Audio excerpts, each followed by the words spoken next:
Captain Jake Morrison walked through the long hallways of the Galactic Council building on Nexus Prime. His boots made soft sounds on the polished floor as he carried a heavy briefcase, filled with 50 years of documentation. Behind him, Ambassador Lisa Carter followed quietly, her tablet showing endless reports of human contributions to the galaxy. They had done this walk many times before, but today felt different. Today would be the last time. A massive council chamber doors opened.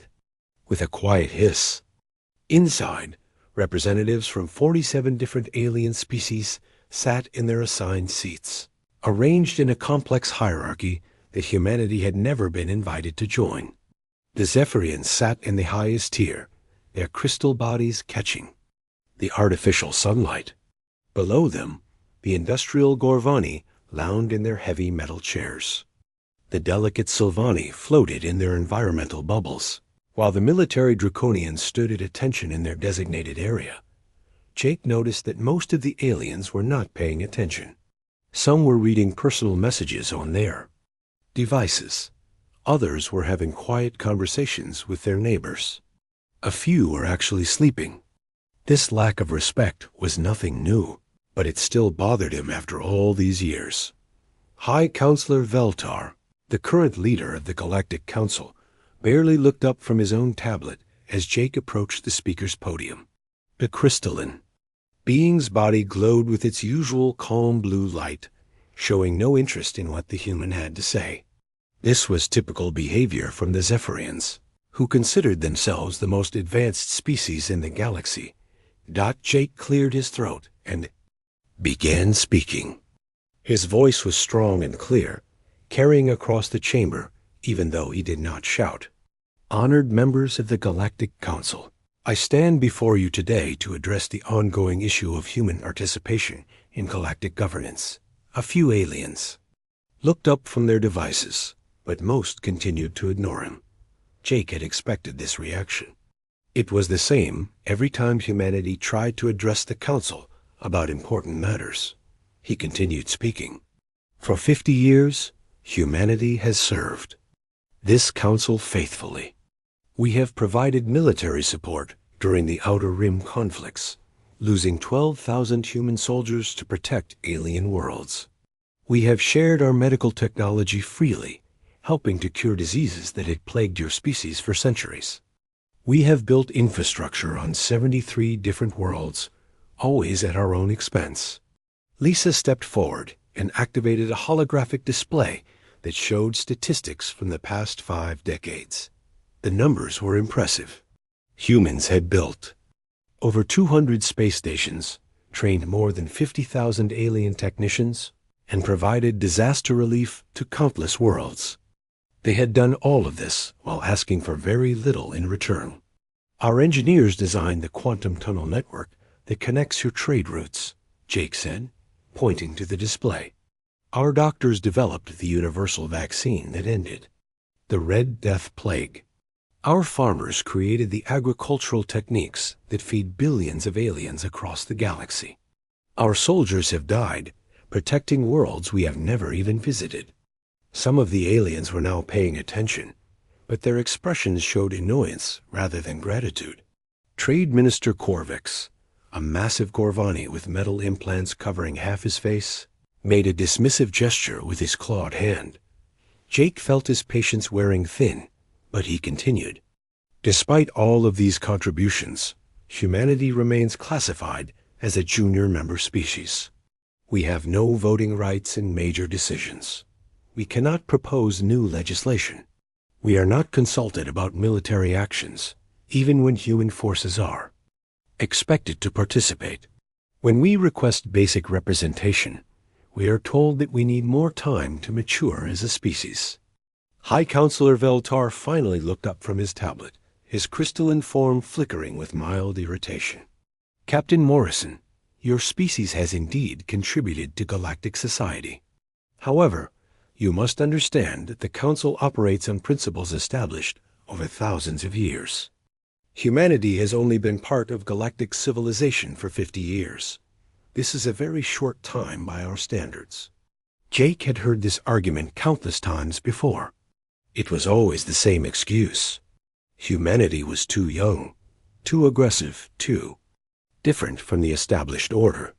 The fact that humans had accomplished more in 50 years than some species had in centuries did not seem to matter.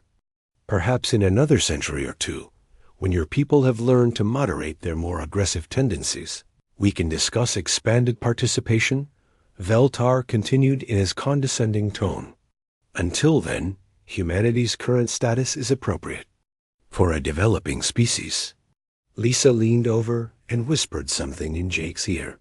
He nodded and closed his briefcase with a sharp click that echoed through the chamber.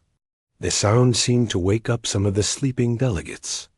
"Very well, Jake," sighed, his voice now cold and formal. "I have been authorized by the United Earth government to make the following announcement. Effective immediately, humanity is withdrawing from all galactic cooperative agreements, treaties, and mutual assistance pacts." The chamber fell completely, silent for the first time in Jake's memory. Even the usually chattering Nexari stopped their constant background conversations. Every alien in the room was now staring at him with various expressions of surprise and confusion. Veltar's crystal body flickered rapidly between different colors, a sign of extreme agitation among his species. "Captain Morrison, you cannot. Simply withdraw from established agreements. The interdependency protocols clearly state that major changes require council approval and a transition period of no less than 10 years. Lisa stepped forward and activated her tablet, displaying legal documents on the main screen. "Counselor, we have reviewed every treaty and agreement that humanity has signed over the past 50 years. In every case, the terms heavily favor non-human species. Humans provide resources, technology, and military support, while receiving only limited trade benefits in return. None of these agreements actually require council approval for withdrawal, as they were never formally ratified by a vote."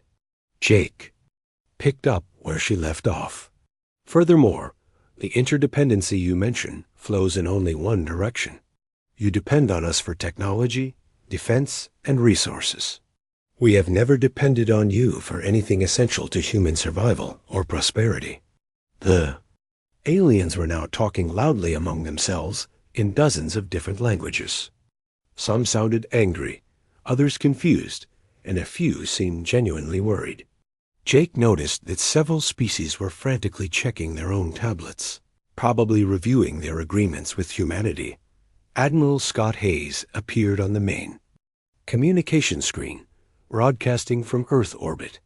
His weathered face showed the same determination that Jake felt. "Galactic Council, this is Admiral Hayes of the United Earth Defense Force. Operation Exodus has been authorized. All human personnel, equipment, and technology will be withdrawn from non-human space within 6 months." Jake looked around the chamber one last time.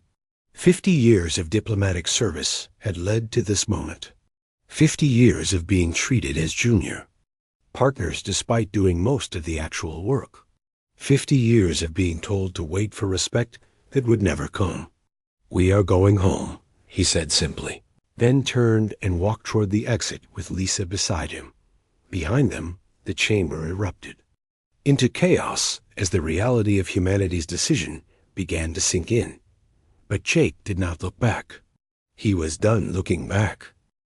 Admiral Scott Hayes stood in the command center of the UNSC Defiant, watching dozens of screens that showed human settlements across the galaxy. Each screen displayed the progress of what they were calling Operation Exodus, the largest withdrawal of personnel and equipment in human history. The room buzzed with activity as officers coordinated the return of millions of humans from 47 different star systems. Commander Rachel Brooks approached his station carrying a tablet full of status reports. Her face showed a mixture of exhaustion and excitement as she delivered the latest updates. "Sir, we have successfully contacted all human military bases, research stations, and civilian settlements. The response has been overwhelmingly positive. Most of our people are eager to come home. Hayes nodded as he studied the holographic display, showing human populations scattered across the galaxy. Green dots represented successful contact, yellow dots showed locations where evacuation was in progress, and red dots marked areas where complications had arisen. Fortunately, there were very few red dots on the map. What about the joint colonies? Hayes asked, pointing to several systems where humans lived alongside alien populations. These mixed settlements had been held up as examples of successful galactic cooperation. But Hayes suspected the reality was more complicated. Rachel smiled slightly as she pulled up new data. That is where things get interesting, Admiral. It turns out that most of the joint colonies are actually run almost entirely by humans. The alien species provided initial funding and political support, but they left the actual work of building and maintaining the colonies to us. Hayes raised an eyebrow. This was not entirely surprising, but the extent of human involvement was greater than he had expected. Give me specifics. Colony 7 in the Rigel system is a perfect example, Rachel continued. The Nexari provided the land and basic supplies 5 years ago, but humans designed all the buildings, set up the power systems, established the agricultural facilities, and trained the local workforce. When our engineers started packing their equipment, the Nexari population began panicking. Dr. Peter Chun entered the command center at that moment, looking tired but oddly satisfied. He had spent the past week coordinating the withdrawal of human research teams from various alien-sponsored projects. Admiral, you need to see this, he said. Activating a communication link to his tablet. The screen showed a desperate-looking Corvani official whose metal implants were sparking with agitation. Dr. Chun, please reconsider your departure. The Quantum Drive project cannot continue without your team. We are prepared to triple your research budget and provide unlimited resources. Peter muted the communication and turned to Hayes. This is the same species that told us our technology was crude but functional just last year. They have been calling constantly since word of the withdrawal spread. Apparently, their entire transportation network depends on quantum tunneling technology that we developed and maintain. Hayes shook his head in amazement. What other reactions are we seeing? Rachel consulted her tablet again. The Yelthari are in complete panic mode. It seems that 90% of their food production relies on agricultural techniques that our farmers developed and taught them. Without our agricultural specialists, they are facing potential famine within 12 months. Another officer approached with additional reports. Lieutenant Amanda Price had been monitoring diplomatic communications from various alien governments. Sir, we are receiving formal requests from 17 different species asking us to reconsider the withdrawal. The Nexari Trade Federation is offering us 3 council seats and veto power over major decisions. Hayes laughed, though there was no humor in the sound. 3 seats and veto power? 6 months ago, they would not even let us attend council meetings as observers. What changed their minds? Reality, Peter said simply. They are starting to understand what they are losing. The main communication system activated, showing Captain Jake Morrison calling from the Galactic Council station. His face appeared on the central screen, and he looked both tired and relieved. Admiral, I wanted to update you on the situation here. The council chamber has been in continuous emergency session since we made our announcement. What are they discussing?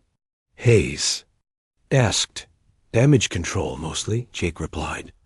They are finally reviewing all the agreements and treaties that involve human participation.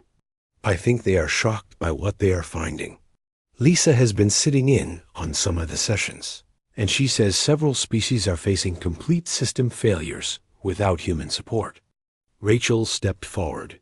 Captain, we are seeing the same thing from our end. The withdrawal is revealing just how dependent they have become on human expertise and technology. Dr. Peter activated another communication link, this one showing panicked. Messages from alien research facilities. "Look at this," he said, pointing to the screen. "The Silvani Medical Research Center is reporting that their entire disease prevention program was designed and managed by human doctors. The Draconian Defense Network was built and maintained by human engineers. The Gorvani manufacturing systems were programmed and operated by human technicians." Hayes studied the incoming reports with growing amazement. "Are you telling me that we were not just participating in galactic civilization, but actually running?" That appears to be the case," Rachel confirmed. "Our people were not advisors or assistants. They were the primary operators of critical systems across multiple species and star systems." Lieutenant Price received another urgent communication. "Admiral, the Zephyrian High Command is requesting immediate assistance. Their primary power grid has failed, and they cannot restart it without human technicians. They are offering us permanent positions on the Galactic Council and full voting rights." Hayes walked to the large viewport that showed Earth in the distance. The blue planet looked peaceful and inviting after months of dealing with galactic politics. "Too little, too late," he said quietly. "Continue the withdrawal. Every human, every piece of equipment, every research project we funded or managed comes home." Peter approached with yet another report. "Admiral, there is something else you should know. The withdrawal is not just affecting alien infrastructure and technology. Our own colonies and settlements are reporting unprecedented growth and development now that they are no longer sending resources and personnel to support alien projects." "Explain," Hayes said, turning back to face his officers. "The Mars colony just announced that they have achieved full atmospheric processing capability 6 months ahead of schedule." Peter continued. "The Europa Research Station has made 3 major scientific breakthroughs in the past week. Our deep space exploration program has identified 12 new potentially habitable worlds." Rachel nodded in agreement. It seems that supporting galactic civilization was not just politically frustrating. It was also holding back our own development. Without the constant drain of resources going to alien projects, humanity is free to focus on our own advancement. Hayes felt a sense of satisfaction that he had not experienced in years. Operation Exodus was not just a withdrawal from galactic politics. It was the beginning of a new chapter in human development. A chapter where humanity would advance on its own terms at its own pace, for its own benefit. "Continue the operation," he ordered. "Bring our people home." Senator Nicole Parker sat in the emergency session of the Galactic Council, representing humanity for what would be the final time. The chamber that had been half empty during previous human addresses was now packed beyond capacity. Alien representatives, who had never bothered to attend regular sessions, were now crowding into every available space. The air itself seemed thick with panic and desperation. High Counselor Valtar called for order, but his usual calm authority was completely gone. His crystalline form pulsed with urgent orange light instead of the peaceful blue that Nicole had grown accustomed over the years. His voice cracked slightly as he spoke, revealing stress that his species rarely showed in public. "The situation is deteriorating rapidly across multiple sectors," Veltar announced to the crowded chamber. "We require immediate status reports from all affected regions. Trade Minister Korvex, please begin with industrial concerns." The massive Gorvani representative stood slowly, his metal implants sparking more than usual. Korvex had always projected strength and confidence, but now he looked genuinely frightened. "Honored Council, our manufacturing output has dropped 60% in just 2 weeks since the human withdrawal began. We initially believed that human engineers were merely advisors to our automated systems." He paused, his mechanical voice becoming quieter. "We were wrong. Human engineers were not advising our systems. They were running them. Our factories are shutting down one by one because none of our own people understand how the automated equipment actually works. We have thousands of years of manufacturing experience, but it all became obsolete when we adopted human technology. Murmurs of concern rippled through the chamber. Nicole noticed that many species were checking their tablets frantically, probably reviewing their own dependence on human systems. Dr. Alan Foster, humanity's economic advisor, leaned over and whispered to her. According to my preliminary calculations, humans were directly responsible for maintaining approximately 78% of critical infrastructure across all member worlds. The delicate Sylvani ambassador spoke next, her musical voice barely audible over the growing commotion in the chamber. Our medical centers are overwhelmed beyond our capacity to manage. Human doctors and researchers were not simply participating in our healthcare system as we believed. They were the foundation of it. She paused, her translucent form shimmering with distress. Diseases that we thought were permanently eradicated are returning. Our own medical knowledge focused on treating conditions that were common centuries ago. Modern medicine, as we know it, was developed and maintained almost entirely by human specialists. Without them, our people are dying from illnesses that seemed impossible just weeks ago. Fleet Admiral Korath of the Draconian Navy slammed his clawed fist on his desk with enough force to crack the metal surface. His scarred face showed a mixture of anger and fear that Nicole had never seen from the typically controlled military leader. 3 of our primary defense systems have gone completely offline. Our early warning networks are silent. Our automated defense platforms are shutting down without explanation. He stood to his full imposing height, but his voice carried a note of desperation. We discovered that humans designed, built, and maintained our entire military detection grid. We assumed our own people were operating these systems under human guidance. The truth is that we have no idea how any of it works. We are effectively blind to threats from unexplored space, hostile species, or even natural disasters. Nicole listened to each report with growing amazement mixed with sadness. Even she had not fully understood how deeply humans had become integrated into every aspect of galactic civilization. She had known that humans were hardworking and innovative, but the extent of their involvement was staggering. Senator Kyle Murphy, humanity's trade representative, showed her updated economic data on Honsuda, his tablet. The numbers were almost unbelievable. Human-operated systems were responsible for managing food distribution networks that fed billions of aliens. Human-designed transportation systems carried 90% of inter-system cargo. Human-built communication networks connected thousands. Of Worlds. High Counselor Veltar turned his attention to Nicole, his crystalline form now flickering rapidly between different colors. This was a sign of extreme agitation among Zephyrians, something Nicole had read about but never witnessed. Senator Parker, surely humanity can be reasonable about this situation. We acknowledge that perhaps previous council decisions were made hastily. We are prepared to discuss significant concessions. Nicole stood slowly, consulting the tablet in her hands that contained reports from 43 worlds experiencing critical system failures. She looked around the chamber at faces that ranged from angry to terrified to completely bewildered. Many of these aliens had never given humanity a second thought, and now they were facing the collapse of their entire way of life. Counselor, Nicole said calmly, I have reports from 43 worlds experiencing critical system failures. 27 species are facing food shortages because their agricultural systems depended on human expertise. 14 different military forces are requesting immediate human assistance for what they are calling temporary emergencies. She paused, letting the weight of these numbers sink in.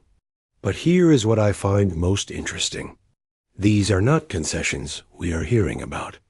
These are desperate pleas for help from species who spent 50 years telling us that we were too young and too aggressive to participate meaningfully in galactic governance. The chamber erupted in shouts and demands from dozens of different species. Some were offering territorial concessions, others promised technological exchanges, and a few were threatening military action if humans did not return immediately. Nicole waited patiently for the noise to die down, then continued speaking. Humanity spent 50 years asking for basic respect and representation in galactic affairs. We were consistently told that we needed more time to mature as a species. We were informed that our aggressive nature made us unsuitable for important decisions. We were advised to be patient and wait for gradual acceptance into galactic society. She looked directly at Valtar, whose crystalline form was now pulsing so rapidly that it was difficult to focus on. Now that you need us, suddenly we are indispensable. Now that your civilizations are collapsing without human support, suddenly we are mature enough for leadership positions. Now that you are facing disasters without human assistance, suddenly our aggressive nature is exactly what you require. The chamber fell silent except for the sound of various life support systems and communication devices. Nicole could see the realization dawning on alien faces throughout the room. They had not just been ignoring human contributions to galactic society, they had been completely dependent on them without even realizing it. You will have to learn to manage without us, Nicole said firmly. Just like you said, we would have to learn our place in galactic civilization. The difference is that we actually learned. We learned that our place was not among species who would never treat us as equals. She closed her tablet and prepared to leave the chamber for the final time. Humanity is going home. Chief Administrator Marcus Webb watched from the observation deck of humanity's last diplomatic station as alien ships frantically departed the orbital complex in all directions. 3 months had passed since humanity announced their withdrawal from galactic civilization, and the effects were becoming more severe with each passing day. His aide, Lieutenant Amanda Price, approached with the daily crisis reports that had become increasingly desperate. The orbital station around Nexus Prime had once been a bustling hub of galactic commerce and diplomacy. Now it looked like a disaster zone as alien vessels limped away on emergency power or were towed by other ships that were barely functioning themselves. Emergency beacons flashed constantly as distress calls filled the communication channels. The Nexare Trade Federation collapsed completely yesterday, Amanda reported, reading from her tablet with a mixture of amazement and concern. It turns out that human logistics coordinators were managing supply chains for 60% of their member worlds. Without our people, they cannot even figure out how to distribute basic necessities like food and medicine effectively. Marcus shook his head as he watched a massive Nexari cargo ship spinning slowly out of control near the station. Its engines were dark and its communication systems appeared to be failing. What about their emergency response teams? That is the problem, Amanda replied. They do not have emergency response teams. Humans were their emergency response system. When disasters struck, they called us. When systems failed, they contacted human technicians. When supply chains broke down, they relied on human coordinators to fix everything. Through the viewport, Marcus could see a Corvani military vessel approaching the station on minimal power. Its hull showed signs of severe damage, and emergency lights were flashing along its entire length. The ship was clearly in distress, but there was nothing Marcus could do to help them anymore. Let me guess, Marcus said, pointing at the damaged ship. Mechanical failure that they cannot repair themselves. Worse than that, Amanda answered, checking her communications panel. They have been using human-designed quantum tunneling technology for their faster-than-light travel for over 30 years. They never learned how to maintain or repair the systems themselves. They just kept paying us to fix things whenever something went wrong.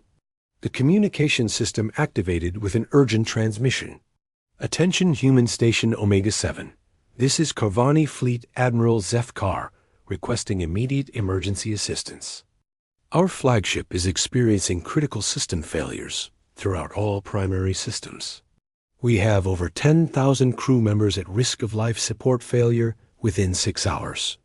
Marcus picked up the communicator, feeling a familiar weight of responsibility that he was no longer supposed to carry. Admiral Zethkar, this is Administrator Webb. As per Galactic Council Resolution 2387, humanity is no longer permitted to interfere in galactic affairs. I suggest you contact the Galactic Emergency Response Team for assistance. There was a long pause before the alien admiral responded, and when he did, his mechanical voice carried a note of panic that Marcus had never heard from a Corvani before. Administrator Webb, there is no Galactic Emergency Response Team. There never was such an organization. Humans were the emergency response team for the entire galaxy. Lieutenant Price leaned over and whispered to Marcus, "Sir, we are receiving similar distress calls from 47 different ships and installations in this sector alone.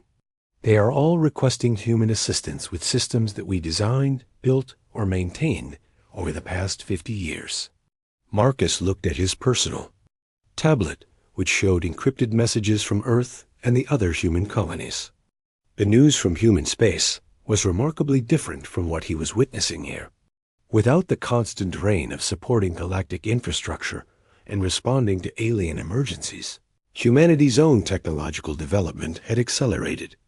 At an unprecedented rate, the Mars terraforming project had achieved atmospheric stability 3 years ahead of schedule. The Europa research stations had made breakthrough discoveries in quantum physics and biological engineering.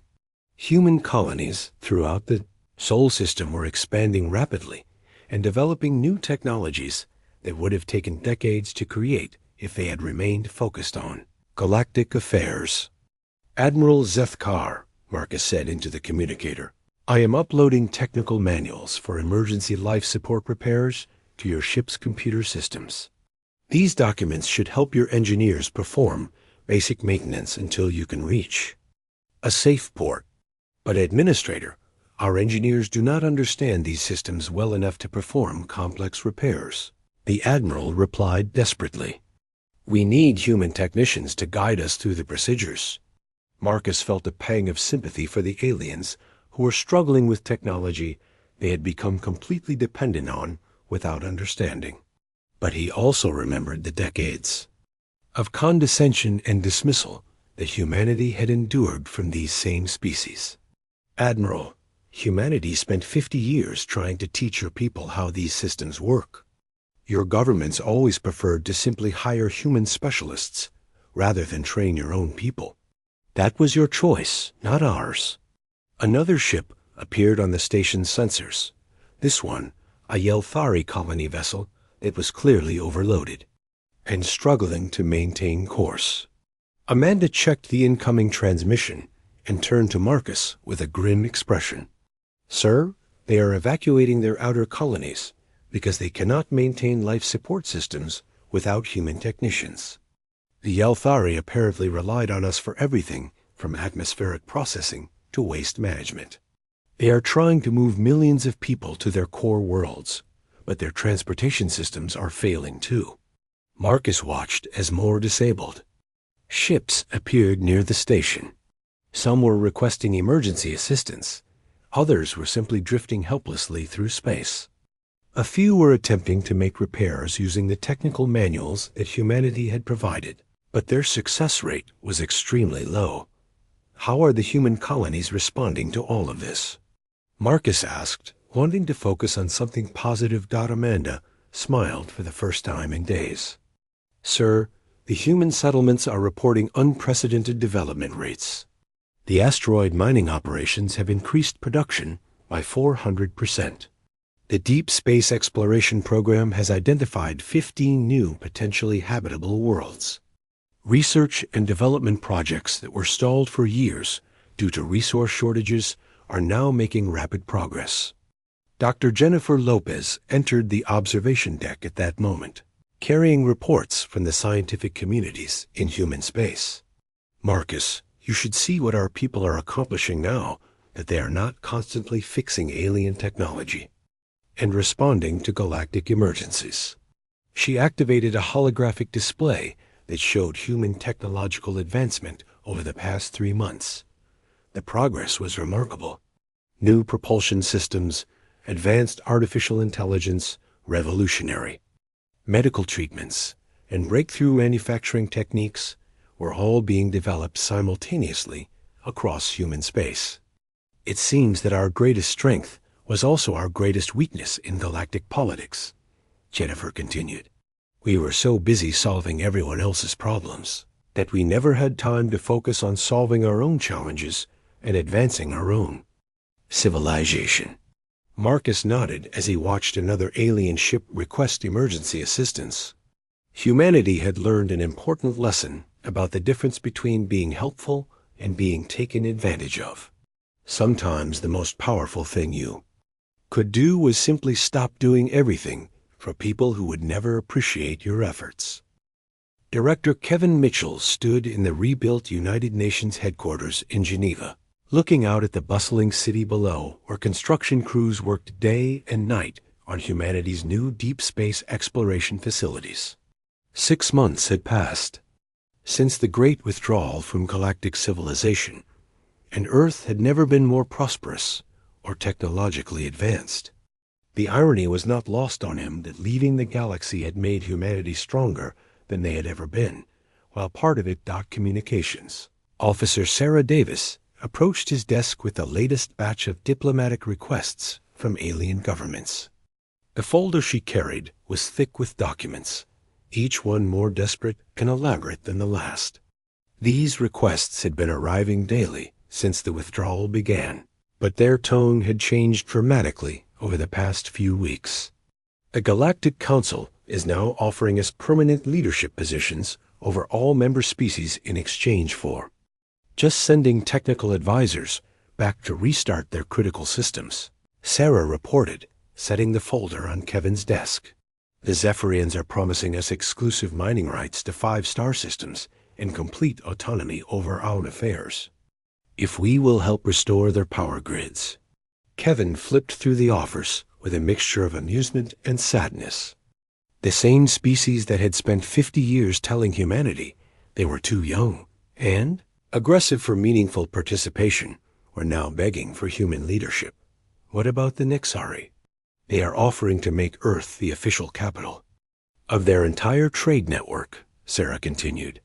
They want us to take complete control of their economic system and manage all interstellar commerce.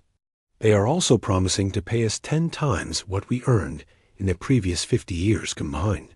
Dr. Jennifer Lopez entered the office with a broad smile on her face, carrying reports from human colonies throughout the Sol system. She had spent the morning reviewing progress reports from Mars, Europa, the asteroid belt mining operations, and the outer system research stations. The news was consistently positive. Kevin, you need to see these development reports, Jennifer said, activating a holographic display that showed human settlements across the solar system. The Mars terraforming project achieved full atmospheric stability yesterday, 3 years ahead of our most optimistic projections. The population has grown by 40% since the withdrawal began. She switched to another display, showing the Europa research stations. Our scientists there have made breakthrough discoveries in quantum mechanics, biological engineering, and materials science. They say that without constantly being called away to fix alien technology, they finally have time to focus on advancing human knowledge. Kevin studied the displays with genuine pride. The asteroid belt mining operations showed production levels that were 4 times higher than during the galactic period. The outer system exploration program had identified 12 new potentially habitable worlds and was preparing to launch humanity's first independent colonization missions. What about the mixed colonies? Kevin asked, referring to the settlements where humans had lived alongside alien populations. That is the most interesting development of all, Jennifer replied, switching to data from the former joint colonies. The alien populations in those settlements are actually requesting full integration into human administrative systems. They are saying that our governance models are more efficient, fair, and effective than anything their homeworld governments ever provided. Sarah activated another holographic display that showed the current state of the galaxy beyond human space. Red zones indicated regions experiencing critical system failures. Yellow showed areas with reduced functionality, and green represented stable areas. The display was mostly red and yellow, with green zones clustered only around former human settlements. The situation in alien space continues to deteriorate, Sarah explained, pointing to the red zones. The Draconian Empire has split into 6 different factions that are fighting over control of the few remaining functional shipyards. The Corvani manufacturing worlds are operating at less than 15% of their former capacity. The Yelthari are experiencing their first galaxy-wide famine in over 3 centuries. Kevin walked to the large window that overlooked Lake Geneva, where he could see the construction of humanity's new interstellar exploration headquarters. The building was designed to coordinate independent human expansion into unexplored regions of space, far from the chaotic remnants of galactic civilization. Have we heard anything directly from High Counselor Veltar? Kevin asked, remembering the arrogant Zephyrian leader who had dismissed humanity so casually just months earlier. Sarah smiled as she pulled up a personal communication on her tablet. Actually, yes. He sent a private message through encrypted channels yesterday. He is asking if humanity would consider accepting the position of Galactic Council, chairman with full executive authority and veto power over all 46 remaining member species. Kevin laughed, and it was the first genuine laugh he had experienced in months. The idea that the same alien who had told humanity to wait another century for basic representation was now offering them complete control over galactic government was almost too absurd to believe. What did you tell him? Kevin asked. I sent back a simple message, Sarah replied with a grin. I told him that humanity is no longer available for galactic consultation and suggested that they try turning their civilizations off and on again. Dr. Jennifer pulled up another display showing humanity's new deep space exploration fleet. 12 advanced ships were nearly ready for launch, designed with technology that had been developed during the 6 months of independent research and development. These ships were faster, more efficient, and more capable than anything humanity had built while working within galactic restrictions. Where are they headed? Kevin asked, studying the impressive vessels. Into unexplored space, Jennifer answered. We are done trying to fix other people's problems and civilizations. These ships will establish new human colonies in regions where we can build something better, something that truly belongs to us. Kevin reflected on the lessons that humanity had learned over the past 6 months.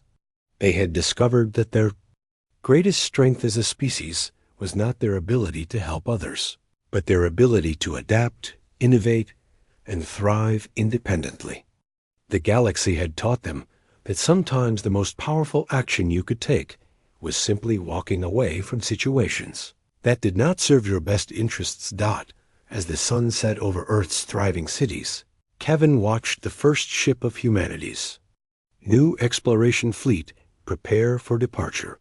The vessel would carry human settlers, not toward the chaotic galaxy they had left behind, but toward unknown regions where they could build colonies based on human values and human priorities. The galaxy had learned too late that humanity was not just another species to be managed and controlled. They had been the foundation that held galactic civilization together, and without them, that civilization was crumbling. But humanity had also learned something important about themselves. They were capable of far more than they had ever imagined. When they were focused on their own development, rather than constantly solving other people's problems. For the first time in 50 years, humanity was truly free to determine their own destiny among the stars.